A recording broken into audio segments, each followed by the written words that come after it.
how's it going? Julius here again. So in this video, we're going to be talking a little bit more about the second part of that equation, which is the effort and sacrifice and time delay. So it sounds pretty self-explanatory, but the best way that I could explain the time delay is, let's say, I kind of alluded to this on my past video already, but let's say you want to lose weight, right? A person is looking at solution A and solution B.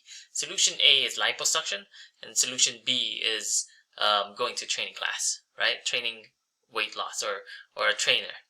So the time delay between the two is significantly different, right? And people are a lot more willing to pay for the liposuction because they can get it in a week. When it comes to the training, it can go from 3 months, 6 months, or even a year, right? So the time delay is way different.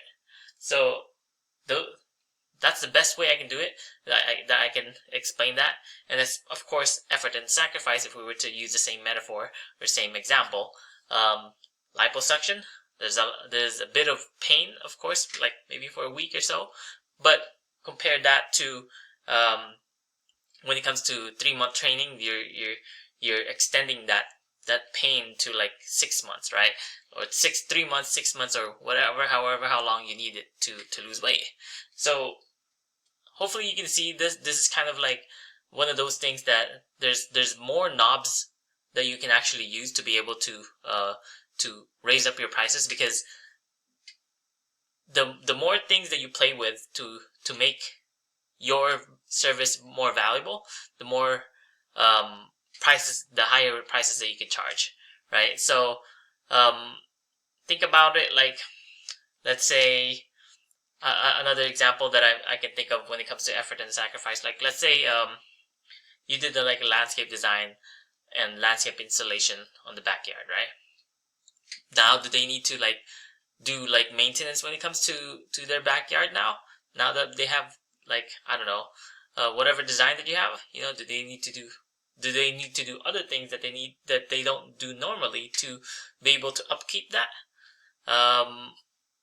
That's another thing that you can potentially solve for them when you do these installations and you do these designs and stuff like that. And who else would they trust more? Because you're the person that designed and installed it, right? Because you're the default option. But you can use that and package that in a way where you're gonna do maintenance for them 3 months free, and then extend it from there. And who knows? I'm just giving out suggestions here. Anyways, so you have multiple knobs. Remember, you have 4 knobs: dream outcome, perceived likelihood of achievement, time delay, and effort and sacrifice. So it doesn't mean. So that means that you don't have to do less. You don't need to do more for less, right? It means you can get paid more by giving more, and of course giving clarity to what you're doing. Because sometimes people just do these types of things and they don't even communicate to people that they're doing this for them.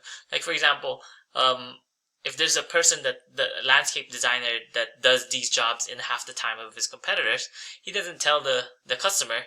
What good is that to the customer? You know what I mean? It's not. There's no good. It's not good for him.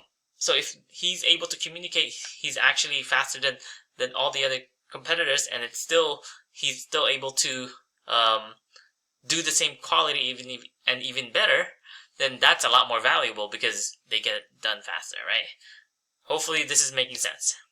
Anyway, that's it for now. That's it for this video. This is a super quick part, but in the next video we'll talk a little bit more about examples and implementations. Alright? Bye for now.